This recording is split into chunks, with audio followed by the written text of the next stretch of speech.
Ooh-wee, Rick, we are really pumping out the podcast for you this year, aren't we? Another one, the second this week. It's back at the Newcastle Stand, and it's Seymour Mace. If you haven't heard of Seymour, you are missing out. Absolutely phenomenal comedian.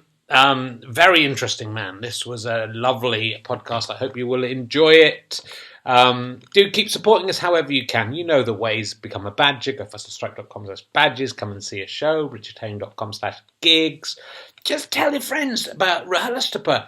Go to Twitter, Facebook, or if you see them in real life, you can say, hey, listen to RHLSTP. Listen to it now. My fan friend. Do that. And then they'll say, okay, we will. Stop shouting in our faces. Thanks to everyone who has participated and helped us put these out through the Kickstarter campaigns. And we'll probably do another one for the upcoming videos in 2020. I mean, Michael Palin's going to be on one of them. That's not bad, is it? Come on, that's not bad. That's extremely good. Keep up to date, rhlstp.co.uk. If you become a badger, you get to know about all the guests before everyone else. As well as many other benefits. Sorry about my emails going off. Some of you will think it's your email and be checking your email, and it isn't. It was mine, and I can't be bothered to re-record this, so fuck you all. Fuck every one of you in the arse. Let's sit back, relax, and enjoy RHLSTP with Seymour Mace.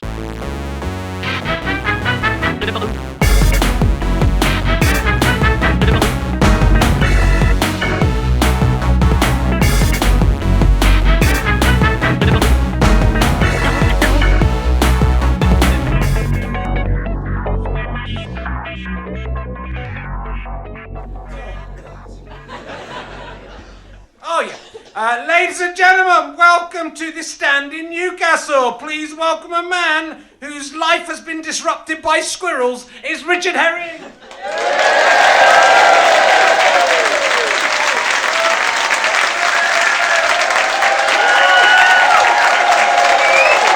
Yo! Hello, Newcastle. Oh yeah, you are better than last week's audience. You're miles better than last week's audience. Welcome, we're in a podcast. Welcome to Richard Herring's Languishing Sub-Time podcast. It's got to come up with some new ideas. We've put so many podcasts out there. You've got to come up, keep it fresh. The idea for the podcast now is me and my guests will be submerged under Newcastle's river and then try to have a conversation, just be made to drink the water there and see how long, whether we drown or are poisoned first. It's one of the two.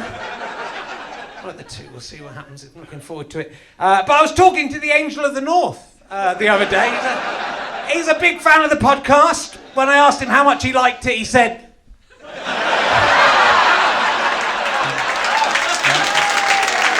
Oh, yeah. Realised I couldn't do that joke and have the microphone in my hand at the same time. If you're listening on audio, it was really funny. Anyway, who calls it RHLSTP?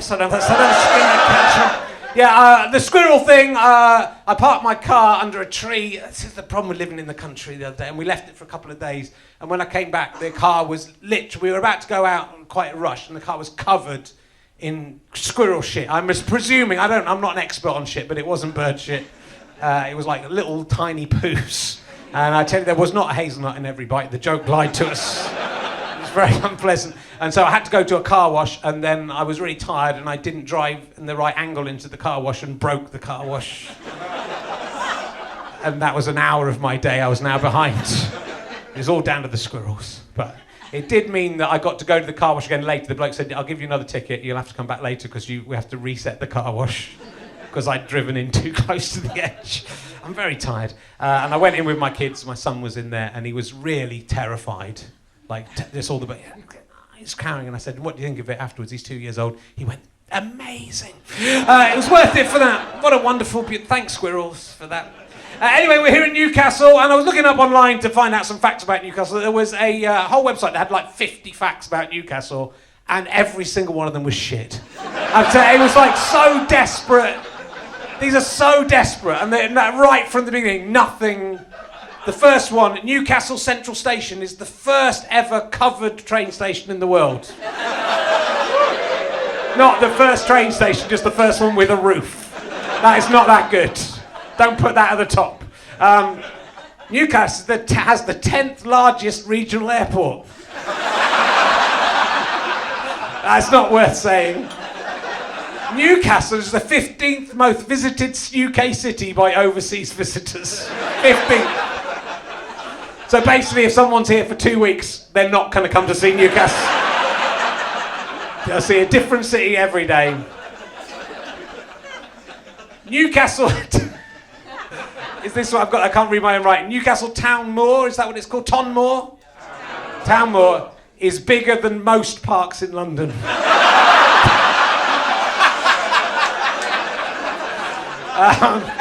Genuinely, there's about 50 of these.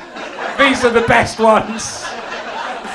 This is generally fantastic. The first Greggs was in Newcastle. Well, even better, it was put there by Ian Greggs, and that is genuinely true. That is genuinely true. That makes me very happy. The ship Carpathia was the ship that rescued the Titanic survivors. Was built in Newcastle. That's no good. Best of all, the greatest variety of ginger hair in the world is in Newcastle. There are 47 shades of ginger. No one's turned that into a book, have they? So that's... I mean, how work that out? Different shades of ginger. There's a few in here, there's a few. Right, my guest this week is probably best known for his role as Johnny D. Hellfire in Zombie Women of Satan. That's why we're here tonight, to see him. Ladies and gentlemen, will you please welcome Seymour Mace, ladies and gentlemen. Seymour Mace. Welcome. Sit down. Oh. How you doing?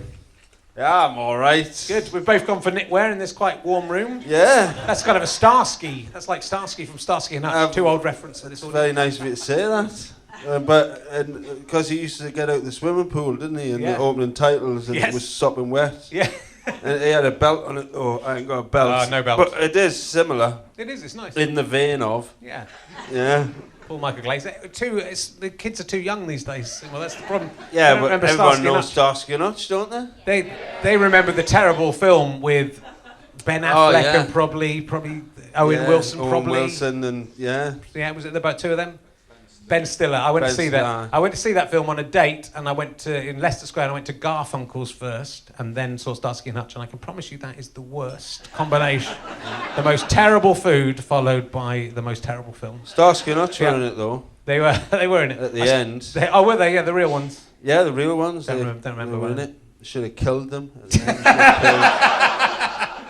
So tell us about your film career. I've seen the trailer of Zombie Women of Satan. Oh my God. It's awful. It's terrible. You know what you're talking about. It's a terrible film. The lesson is, if your mate phones you up and says, "Do you want to be in a zombie film?" Don't just say yes. There's not even any zombies in it. There isn't. The zombies are women who've been drugged. Yeah. I know, it sounds sinister, doesn't it? It is sinister. It's a horrible, horrible film about women who get drugged and try to escape and get killed by me and other people. Yeah. And most of them do it topless. Yeah. It's a horrible film. It's sounding better and better. It's awful. It's a film that I say to people, because they and I say, don't watch it, it's a horrible film, don't watch it. And they say, nah, but, and I go, no, it's horrible. But it's probably so bad, it's good. Yeah. Which is a phrase I hate anyway. Yeah. I say anything so bad, it's bad. Yeah. So, and then they watch it, and then they get back to me and they say, oh, it was horrible, I had to turn it off after 10 minutes. And I go, I told you it was horrible. And then they have a low opinion of me because I was fucking in it. And oh man. But there was this whole, it was like film, it was this, like I was basically in a farmyard in Durham fighting these women, right? With some other people. And I had a chainsaw. It was a laugh. Anyway, and so we were filming this, but there was this whole other bit that was being filmed as well about this family who had trapped the women and what they did to these women in their fucking little dungeony bit. Right. And that was awful. It was like having sex with drugged up dead women. Oh, it was horrible. I'm going to check it out. So it's just tell you what, disapprove. I tell you what, awful. Right? There's a film festival in London once a year. I think it's called Fright Fest, or something like that, where they celebrate horror films and they do give out awards and all that. And in the history of that, Zombie Women of Satan is the only film ever in the worst film category to get all the nominations. That's an amazing thing. These two guys, you love it, don't you? He got it. He's got both of them. Is it? Yeah, he asked me to do the second one and I knocked it back. Is the second one better? It's just as bad. Is it? Okay. They enjoyed it just as bad. I enjoyed it. It's good if they switched it round in the second one. It was the men who were the drugged ones, and the women. I don't think that the guy didn't have the imagination. The guy who wrote it, directed it, and started it. A guy called Warren Speed, who's awful. Anyway, he couldn't write, direct, or act. Yeah. So it was. He was saying to me on set when he had a scene where you were supposed to throw knives at. It was a kind. He played this weird clown, and it was a troupe of like cabaret artists. And there's this bit where he's supposed to do a knife throwing act. And on the day we filmed it, he came out and went, "I don't know how to throw knives." And then he said, "What can I do?" So I said, "Just drop the knives and walk off." And so he did that. She kept saying, "Can you come up with stuff?" So by the end, we were just taking the piss. And those are the best bits. Horrible. Yeah, well, I think the sales are going to go through the roof after this. Let's hope not. I don't want to put any money in that pocket. Really. The more if you're going to buy it second hand. Okay. Yeah, I don't want a second-hand copy. I can see what this guy looks like. I know what he was buying it for. So, it's quite hard, Seymour, to find that much out about you. There's not much about you on the internet, so we're going to do our finding out on stage. You were born in the UK, but you moved to South Africa when you were young. Is that much true? It is true. I was very young. Your dad was a gold miner. He was a gold miner in that's South pretty Africa. Cool. It is pretty cool. We moved there in 1970. Right. where you could emigrate for a tenner to either South Africa or Australia. Yeah. And we went to South Africa for some reason, because we're all massive racists. Anyway, I don't know why. We haven't really broached that subject. Anyway. My dad had a job in the gold mines, and there's a language that they speak in the mines called Funny-Galora. Because a lot of the people who work in the mines come from loads and loads of different tribal areas, and there's loads of different languages spoken, so they have a unified language called Funny-Galora. Okay. I can't speak any of it. Could your dad speak, or could your dad speak? He could speak Funny-Galora. Yeah. Wow. It sounds Irish, doesn't it? It does. Funny-Galora. It sounds like a name you'd make up if you're a racist for a language. For a foreign language. Speaking Funny-Galora. For any foreign language, he's speaking Funny-Galora. That's just not English. Yeah, it's like mumbo jumbo. It's just another version of that, isn't it? Yeah. Gobbledygook. So what did your dad manage to sneak out any free gold? No, but every year they had a thing where they had a bar of gold, and if you could pick it up, you could have it. But you couldn't pick it up. Obviously, it wasn't like away. Because it's something to do with this. It's quite a soft metal. It's very. You can't get a grip on it. Very slippy. So as long as they have it that way up, you can't get hold of it. Right. But if you flipped it over, then nobody thought to do that. That's the trick.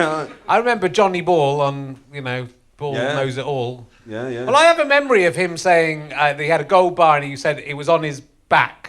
Right. He was carrying it on his back, and he said, if this was a real gold bar, I couldn't carry it on my back. It would break my back. But then he went, but this is a real bar of gold. That's my memory of watching Johnny Ball. I was confused at the time. I met Johnny Ball and I said, "What was that? Do you remember when you had that bar of gold on your back?" And then you said, "It can't." He said, "No, I never did that."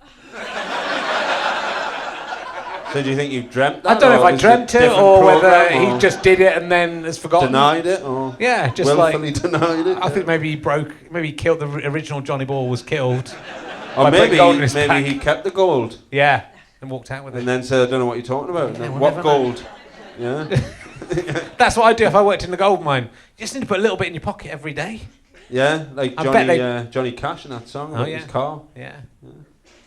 Did they check for? It was your dad's job to check people to make sure they didn't steal gold? It's good. And what brought you back to? Not having to go to your dad. Yeah, sounds like it. Yeah, it sounded a bit like it. I was just trying to run away with an idea and thought, that's come out quite rude. Let's change the subject. What brought you back? Was it your dad stealing the gold? Got deported, yeah. They just got bored, homesick, whatever, and I didn't have any, say in the matter. You were tiny still all this time. Yeah. I was only I wasn't even 1 when No. we moved there, and I think it was about 3 when we come back. Okay. And I Do you remember anything about? That's quite just vaguely. about, I remember a birthday party in the back garden.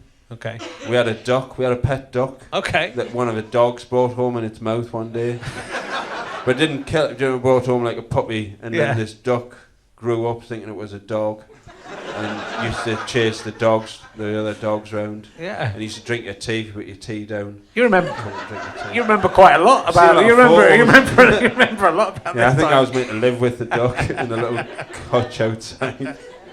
And so, what did you were a clown? Was that's all I I've was a found clown about? in So was that your Japan. first? Did you do any other jobs apart from being a clown? Tell me about being a clown. But was that? No, well, let's go to my first job. I worked on the Backstage crew at Butlins in Skegness. Okay. I went for a job as a red coat because I had, aspirations to be an actor. Yeah. And the man interviewing me said I was too scruffy to be a red coat. Oh. Did I want to be part of the stage crew? So I said, yeah, all right. So I did all the stage crew in like the Gaiety Theatre, which was also the cinema, and then in the nightclub. And I worked with luminaries such as Chuckle Brothers. Did Okay. the Yeah. Backstage for the Chuckle Brothers, Little and Large, Good. Yeah. Crankies. Golden age of double Yeah, X. yeah. And but the nicest one out of all of them was Bernie Clifton. Yeah. Everyone said, you know what? That Caroline Quentin was on, and she Yeah. used to work in dance. She was a dancer in shows, and she said the same thing. So Yeah. Bernie Clifton was the nicest. Top bloke. The others were, the Crankies were a bit up themselves. They were, to be fair. To be fair. Literally, yeah. And but they do an excellent version of Life on Mars by David Yeah, Bowie. they do. They do. I've seen that. So the Chuckle Brothers were nice enough, but They must have been. kept The themselves. Chuckle Brothers must have been not like wrinkled and old at that point. They must have No, been this quite was young. this was late 80s, Yeah, early they must have been 90s, young. so they were still pretty fit. Yeah. But Well, I mean, one of them's I didn't fancy them. one of them's dead. I mean, fit like, they kept themselves in shape. Like, Yeah. I've come to my own sexuality. I can appreciate the Chuckle Brothers were fit in their day. And there's a rumour went round that one of them had elephantitis of the legs, and that's why he wears straight leg trousers. But that was nobody ever found out. That was the rumour that went round. And it was the one who's dead, so we'll never know. Okay. But the Bernie Clifton, lovely fella, he would get us on. There was about 6 or 7 of us on the Backstage crew, and he would buy us all drinks in the interval. And then the second half, he'd do this bit where you got the audience, right, shout out your favourite music, or shout your favourite music, I'll do a song from it, and people start shouting out. And then as soon as he shouted out Oklahoma, he would go, hang on, what was that? Some poor woman in the middle. And she'd go, Oklahoma. And he'd go, what? Oklahoma. And he'd go, hang about, put the spotlight on this woman, and she'd get the spot on her. He said, stand up. She'd stand up, and he'd say, what was that? And she'd go, Oklahoma. And he'd just start laughing and going, God. And then this poor woman standing there like that, and he'd be laughing, and he'd go like that, yeah. And one of the stage crew would come on, like, eating a sandwich, and he'd go, point at the woman, he'd go, Oklahoma. And we'd have to go, God. And then each one of the stage crew come on one after one, humiliate this poor woman. It's fucking brilliant.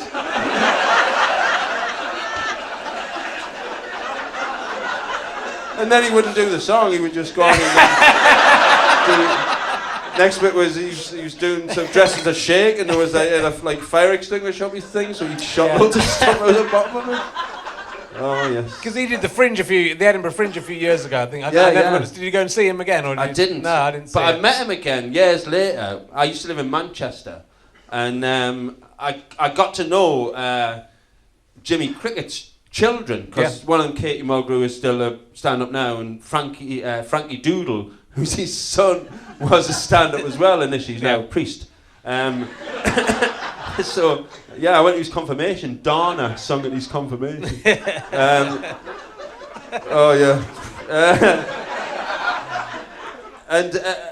And when I was living in Manchester, got mates with Jimmy. He came and did a couple of gigs at like XS Malarkey, which was a really good night in Manchester. He did a couple of alternative comedy gigs, and people really appreciated it, and he became mates. And he invited me along to this thing that he had, which was they met up once a month and had like a proper Sunday lunch, but really old school. And it was him and loads of like 1970s comedians and impressionists and stuff like that. Yeah. And he invited me to go along, and I used to go once a month and just sit there and listen to like Johnny Moore and that, or just talk about all the impressions and all, just talk about Eric Morecambe and Tommy Cooper and stuff like that. And brilliant. I don't know why I was ever invited. And Graham from the Grumbleweeds used to go as well. Right. I got really friendly with Graham from the... If you don't know who Graham from the Grumbleweeds is, he's the funny one. And he was a top bloke. So it was weird that I got to join that little world. And the weirdest bloke who turned up one day, what's he called? The bloke who played the copper in Hello Hello. Arthur Bostrom. That's Arthur Bostrom. Yeah. Someone's walked out in disgust. It's just, no, that's too far. How dare they mock the and he was a big deal. You can see the others were like, whoa, Arthur Bostrom. Did he carry on speaking in the... That's interesting. Well, do you think that when I see you and the clips I see you, there's a sort of a little bit of a throwback to that era, I think, in the way you look and the kind of stuff you're doing. So maybe that you recognised that within you, or were you doing stand up at that point? I was, and I do love. You know, my dad got me into stand up in the 70s, and Tommy Cooper, Eric Morecambe was my biggest hero. Eric Morecambe, in terms of timing and just the presence on stage and how naturally funny he was, he's amazing. Yeah, and to be able to hang out, and I think I got on with Jimmy because I appreciate that he's a funny fella. Yeah, I mean, and I think a lot of 70s comedians get a bad rap. They do for some reason. I don't know what that. I don't know what that was. What do you think that was? What do you mean? What do you think they did? I've got no idea. I've got no idea. They're just trying to make people laugh, aren't they? What went so wrong for them? But a lot of them were nice, and did their own material as well in the 70s. And people like Mick Miller, he had some brilliant jokes about trying to cook an octopus, and they kept putting its tentacles out and turning the gas off. It's a brilliant joke, you know. But they all just get lumped in with Bernard Mannings and that, which is a shame. Well, Jimmy did this podcast when I did Salford a few months ago, so it's out now already. It's definitely, if you're listening at home, it's definitely out. It was out ages ago. He's a top guy. He's he's interested in, but he's still doing comedy. You know, he's interested in getting out there and doing what his stuff. My favourite story, Alfie Joy. Alfie Joy's another comedian now, works on Newcastle Radio as the morning DJ, and he was good mates with Jimmy, and Jimmy said Alfie was getting married, and Jimmy said, I'll tell you what, I'll play the saxophone at your wedding.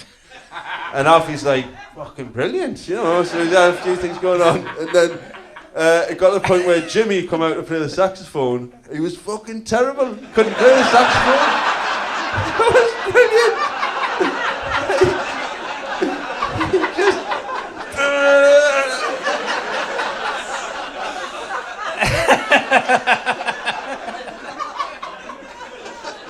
So how did you become a clown? I have to ask about the clowns. You're a clown in Japan? I was working for a street theatre company called the Natural Theatre Company. It was based in Bath, and I got a job with them in 1990 at Gateshead Garden Festival because they employed a couple of local people. Yeah. Oh yeah. So Gateshead Garden Festival crew in. Who knew?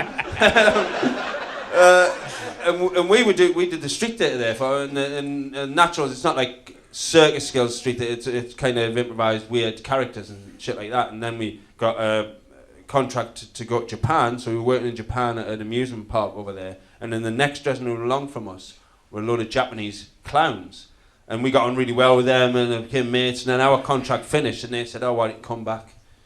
Go home, learn to juggle, come back, and you can be a clown." So I came home, learned to juggle, learned to do balloon animals, and then went back and was a clown for a few months with them, which was brilliant. Yeah. Pinky Junior, that was my clown name. With what, Junior. Pinky? Pinky Junior, PJ, and because Pinky was the clown who taught me the most, so they name you.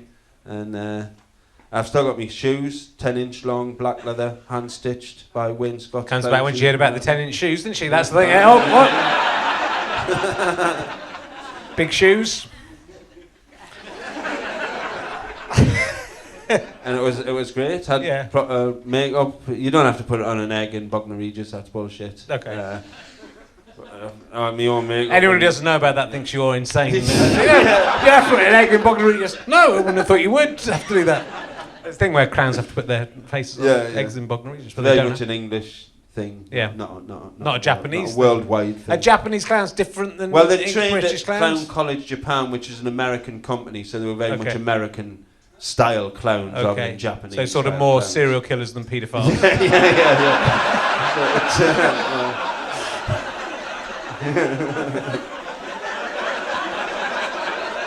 It's a shame. It's a shame the bad name the clowns have got. Yeah, for a few rotten apples. exactly. And a film like It and stuff like that. Do you know what I mean? You could demonise any. If you did a film like It and it was about a plumber, then suddenly people wouldn't trust plumbers anymore. Yeah, but they do like hang around with kids. So it's but plumbers don't like that. Plumbers keep away from them. So what brought you into you came back from that and decided to get into stand-up? I did that, and then I did street theatre with the Naturals all through my 20s, which was really good for me because it was all short-term contract work, so you would go somewhere for a couple of months and then come back. Yeah. And I was a bit of a raver in the 20s as well, so I was on raves, off my head on drugs all the time. And then I got bored of that life, and I got bored of living out of a suitcase. I came back to Newcastle, I was doing a sketch thing at the old Hyena Comedy Club in Newcastle, sketch troupe once a month, and then did a course run by Vladimir McTavish as part of the Newcastle Comedy Festival, and he said at the end of that, he said you should write some material over the weekend and come back and do the new act competition on the Monday. So I did that, and then I won the new act competition, which sounds good, but the bloke who got second got a fucking holiday to Amsterdam. Right. And I got signed up by a shit agency and lasted for 6 weeks.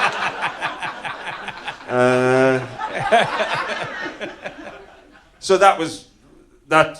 Then all of a sudden that got me started, and then I was fortunate. After 6 months, I won a competition run by Bachelor's Cuppa Soup called the Bachelor's Cuppa Soup Comedy Challenge. Yeah. Hey, you're laughing, right? You're laughing. £10,000. I know. And a lot of soup, I bet. No. The only bit of soup-related stuff you had to do, the group photo was all in T-shirts. Right. And you could take soup home if you wanted. You didn't have to. It was forced on you. But that was it. And they only ran it 2 years, because I think after the second year they realised that they were just pissing all this money away. Yeah. I don't know whose idea it was to do it, but because the final of it, and it was piss easy. You went to a thing in a pub, and you told a joke, and if there was comedians judging you, and if that joke was won, you got through to the next round, and you won £100.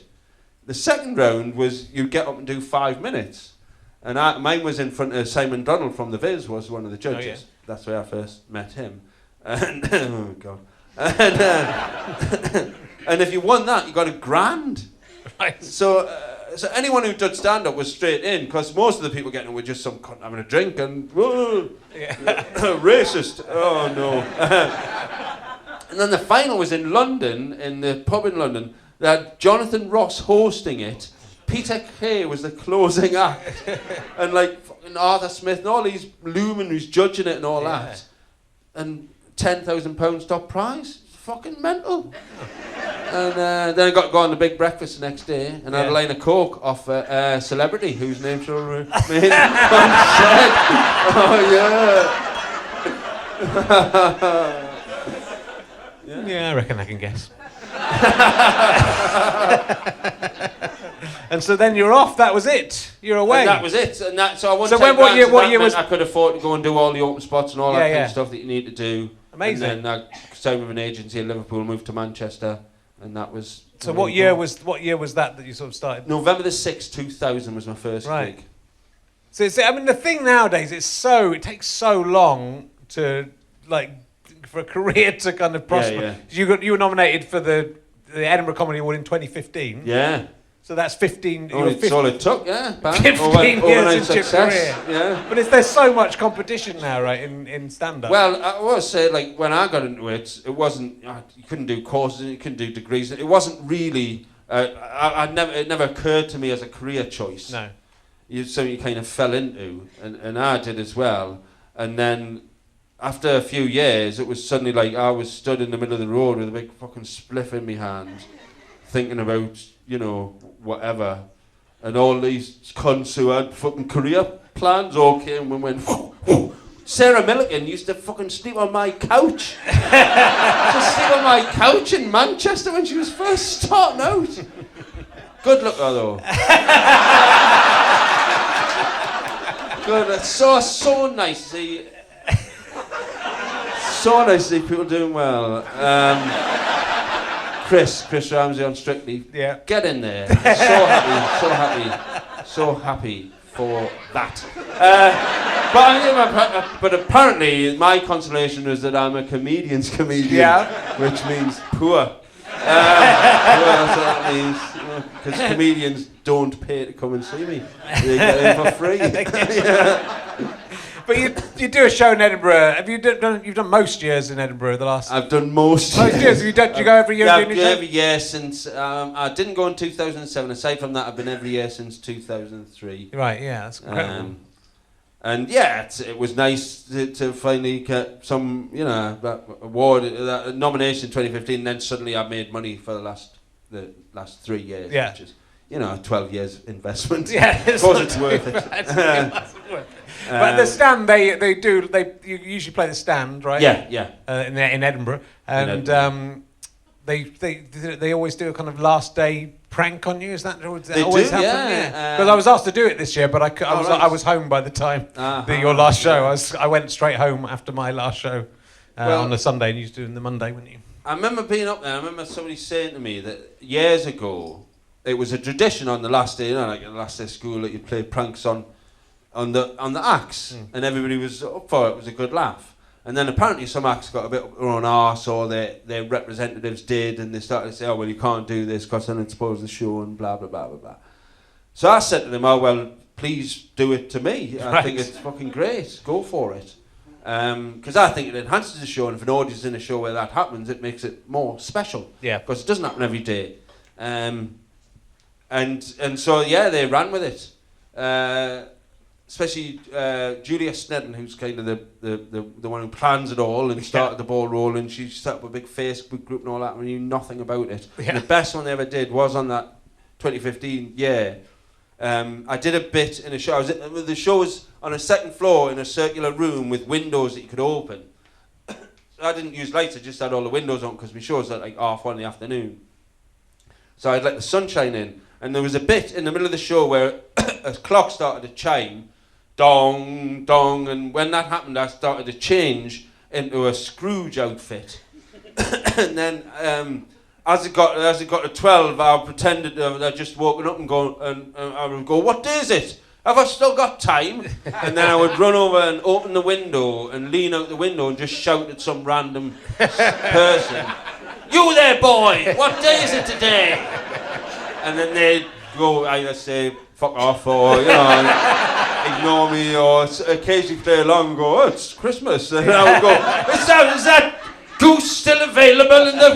Here's a shiny penny. Go and take it to Bob Cratchit's house. And then I'll come back and finish off. And then on the last day, and I had no knowledge of this, I did all the lead up to it, and I went over and opened the window, and all the stuff from the stand, not all of them, you know, artistic license in it, all the stuff from the stand, loads of comedians were all lined up, dressed in like Dickensian Christmas gear, and they started singing "We Wish You a Merry Christmas" when I opened the window. And like Tony Law was at the back with a trombone. He can't even play the trombone, but like Jimmy Cricket.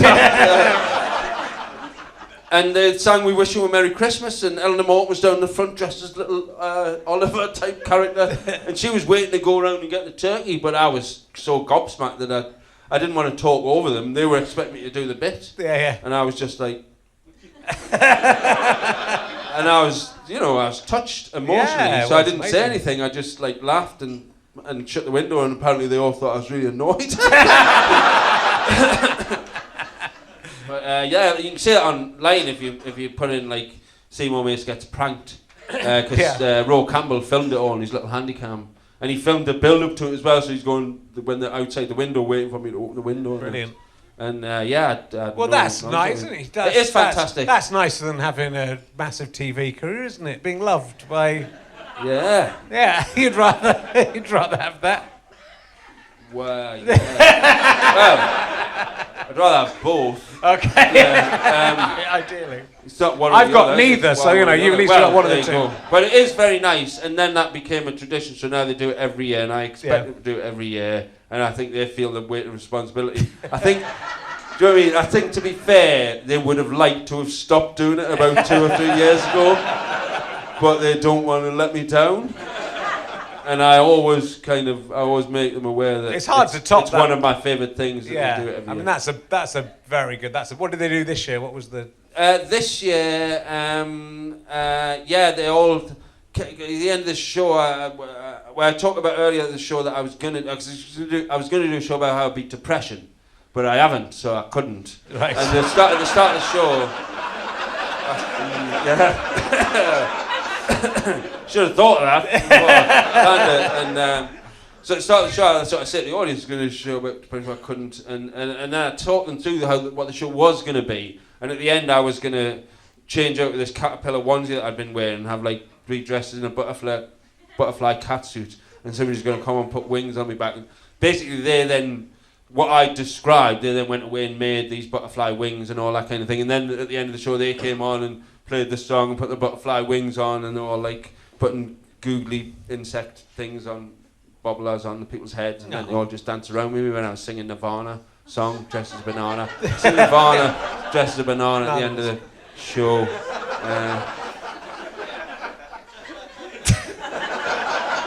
So yeah, they all just run on and cause chaos and then run off. And then I say to the audience, that doesn't happen every day.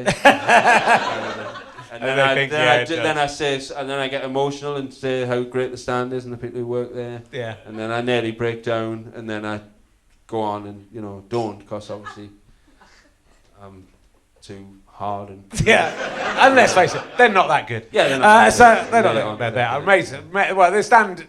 Comedy clubs. We are in a stand comedy club. The best. We are. They're the best. They are the best. Yeah. And best audiences as well. Yeah.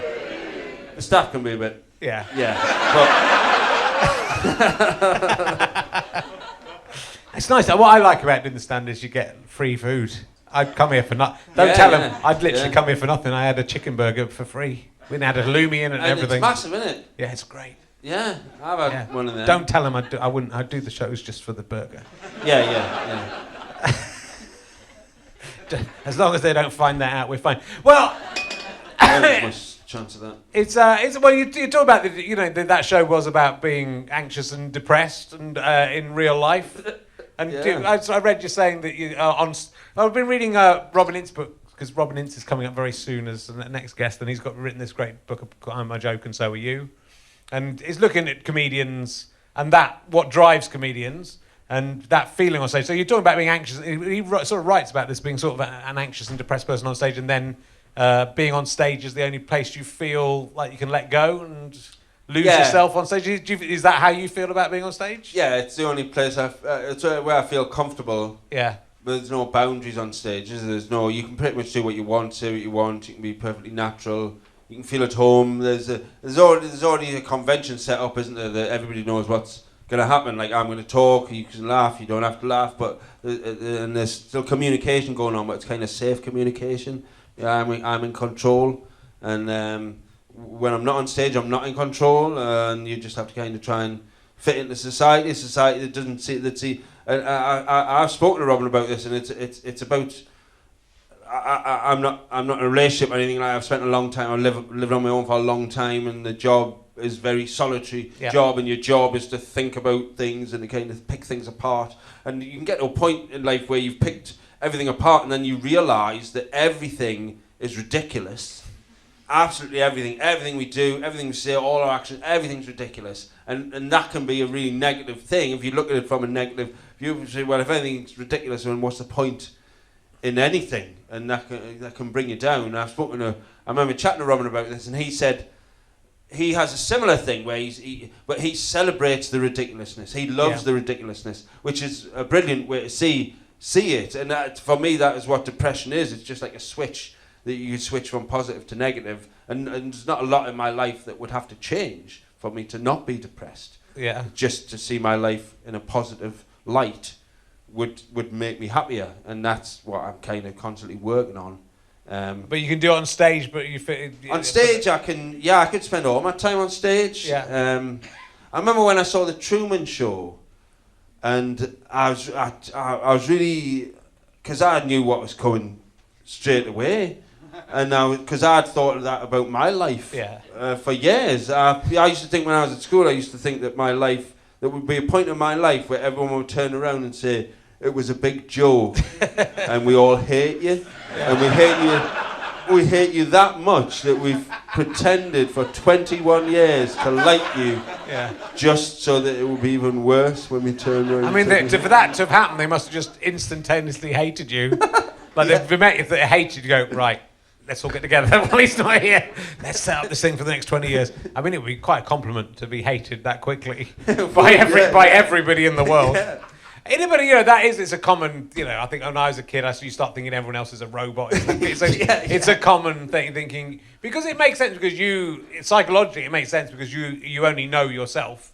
You can't be sure that anyone else is who they say they are or what they say they are. You don't know for sure what's going on with anybody else. It's interesting to go into comedy from that, and I completely get it as well. I feel like I'm a different person on stage than that. I think most comedians will feel that.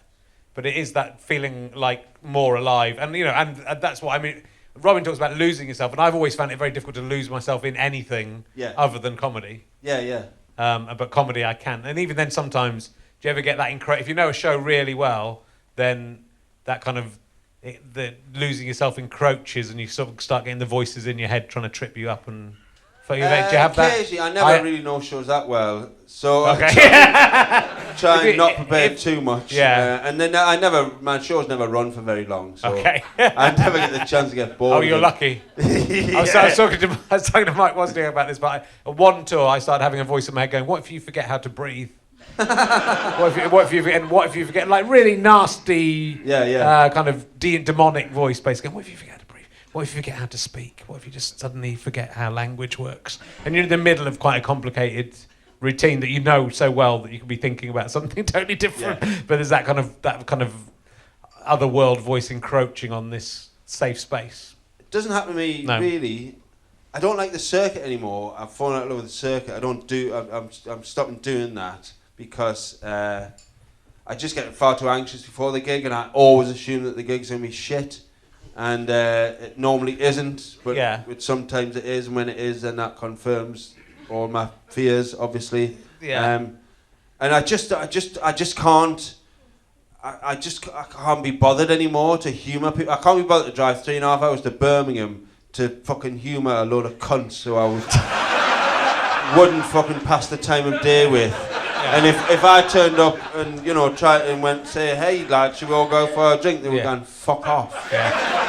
I just can't do that anymore. Yeah. And I got to a stage where I think, well, nobody should have to work in an aggressive environment, and I'm no different than anybody else. So fuck that. Yeah. The shows that I love now, I don't like I've done my material too much. I mean, it's nice when it works and people appreciate it, but the things that I love to do are stuff like this, where you just coming up with stuff. You're just making stuff up. I do a show here once a month with other local comedians where we just make stuff up, and it's a shame that making stuff up has become a bit wanky because it's basically improvisation, and improvisation's got a bad name. Yeah. So if you can't call anything improv and have people turn up and think it's going to be anything other than a load of wankers pretending that they're making stuff up that they're not fucking making up.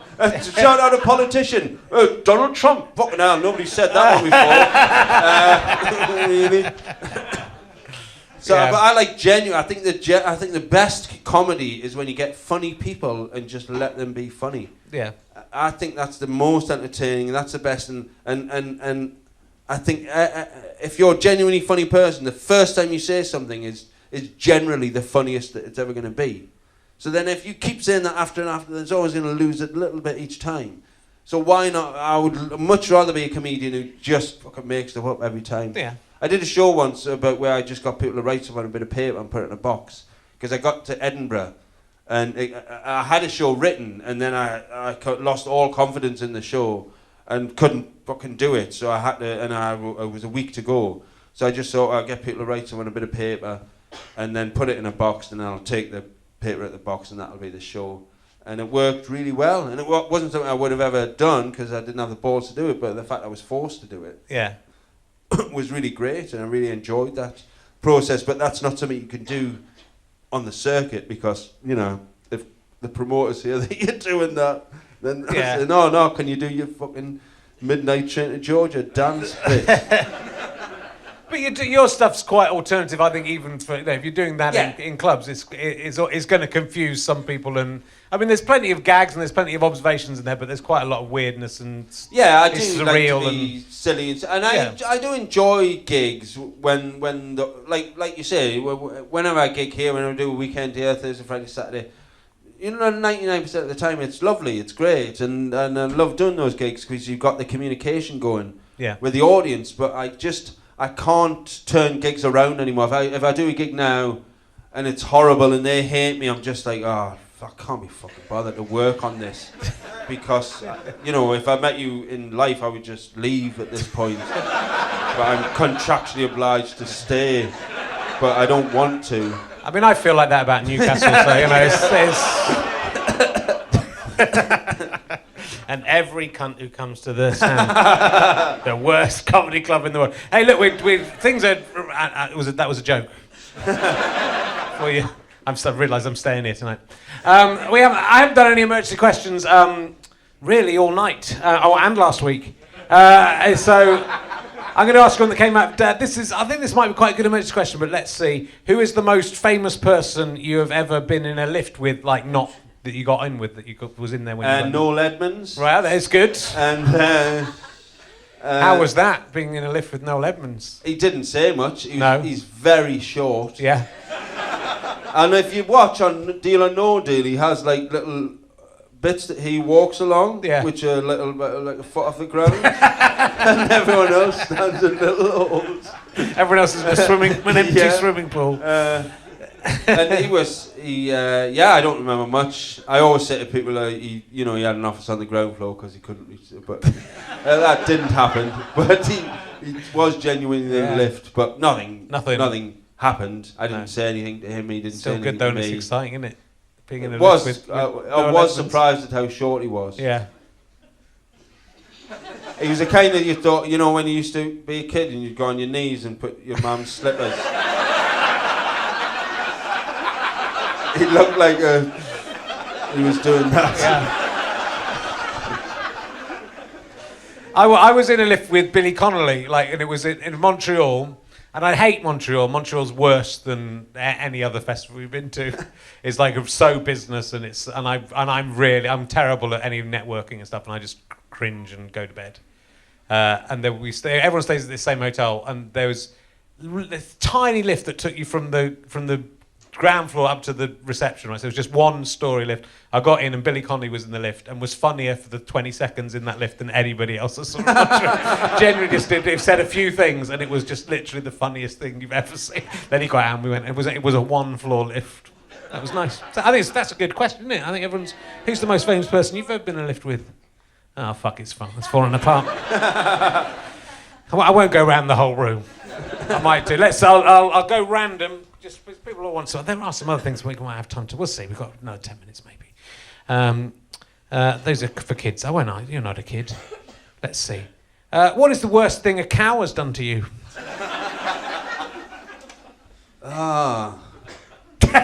There's so many to choose from. It feels like flicking through the Rolodex of cow crimes. A cow's unnerved me and chased me when I was doing the coast-to-coast work with my dad. Yeah.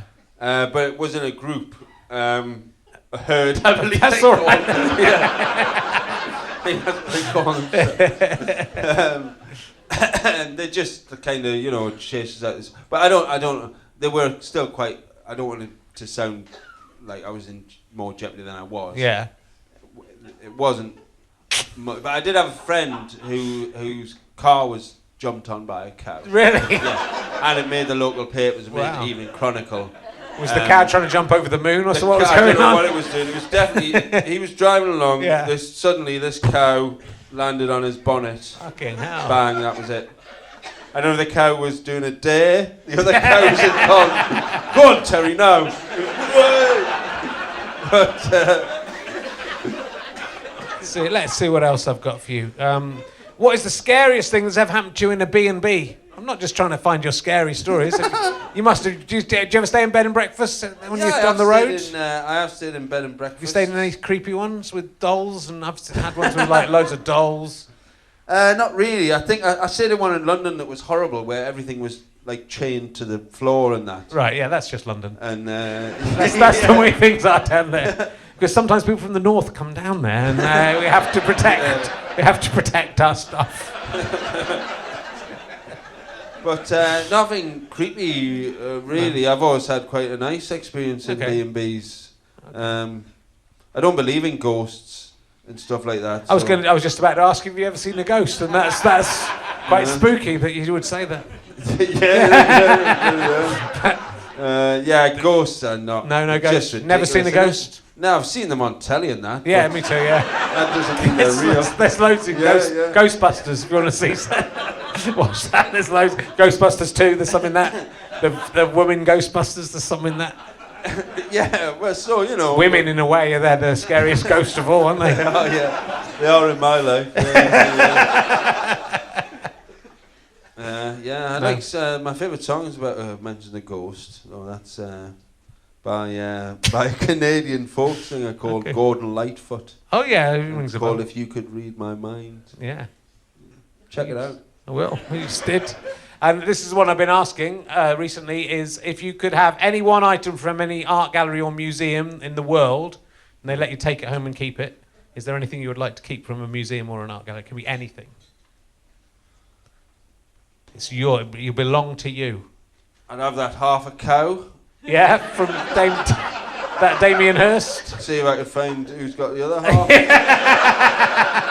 Set up a date. It could be.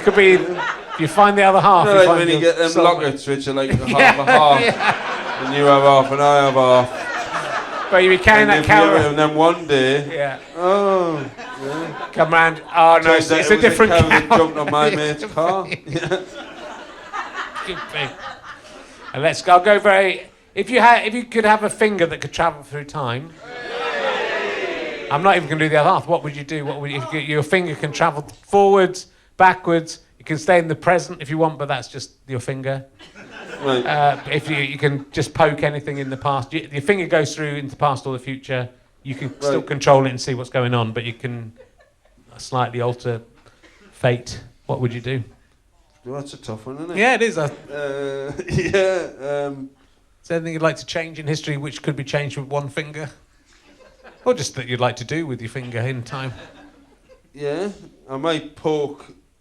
who's the poet who wrote I Wandered Lonely as a Cloud? Wordsworth? I might slap him across Yeah. the head just as he's writing that. Got a problem with Well, I don't daffodils? think clouds are lonely. There's fucking hundreds of them.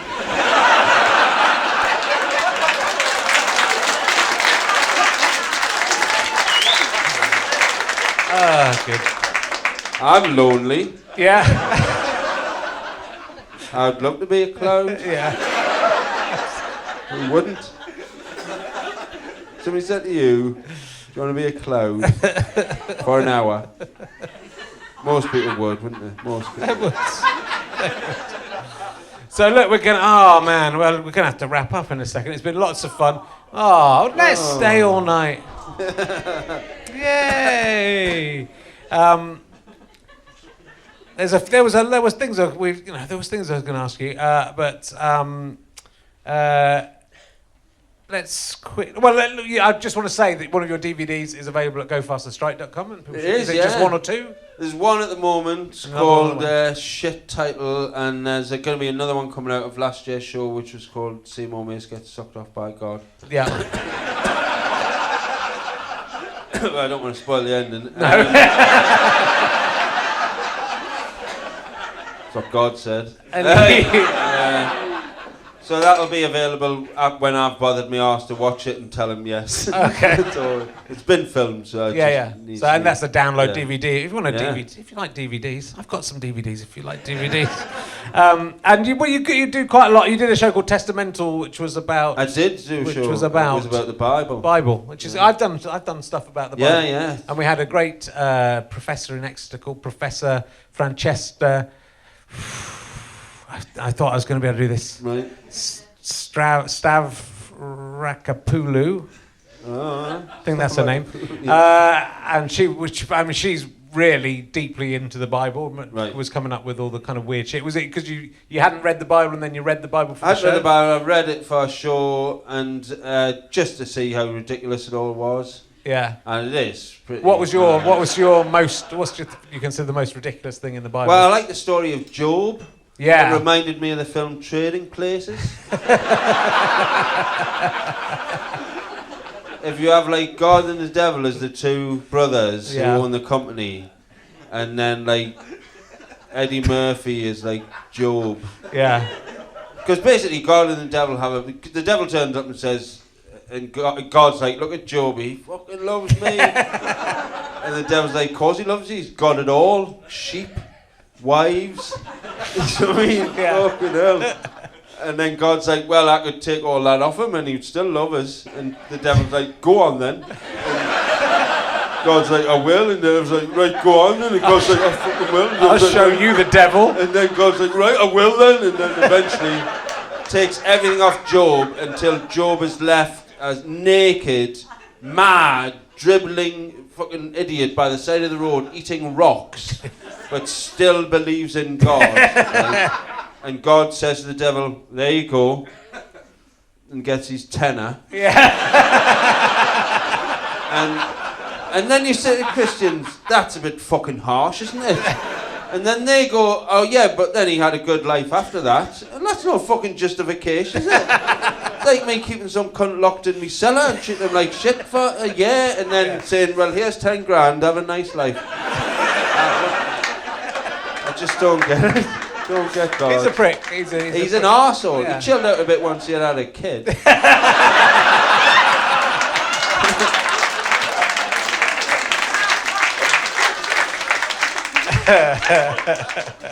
But in the Old Testament, what a cunt. Yeah. Well, it's amazing people who believe in it don't really read. I mean, it's a hard read, but it's.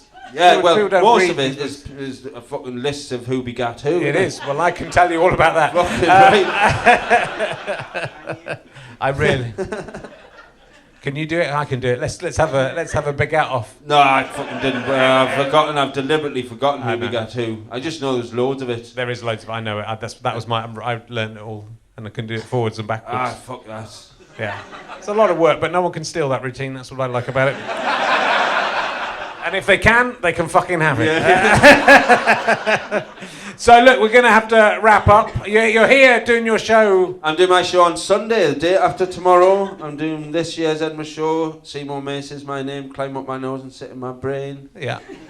Um, And you're going to carry on doing the Fringe every year? yeah, hopefully. Yeah. I've just started a degree, a drama degree at Northumbria University.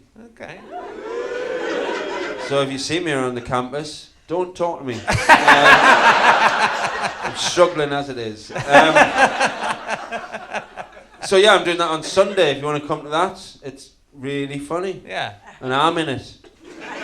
It's good. You're going to do more acting. You were in Ideal, or we didn't even get That was a long time ago. Yeah. It was fun. I'd love to do more. That's kind of why I'm doing this degree. Yeah. It's because I'd rather do acting work. I'm a bit sick of tripping around doing the circuit. But I'm terrible at managing my own career. So I figured 3 years of doing a degree was the best way to get myself known as an actor. Yeah. I've never been to university or get a student loan, which is more than I make doing stand-up. So Sarah Milligan slept on my couch. Yeah.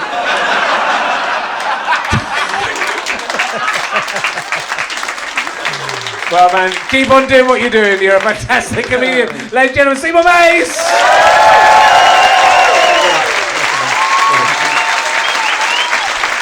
I'll be upstairs if you want to say hello. Thank you very much.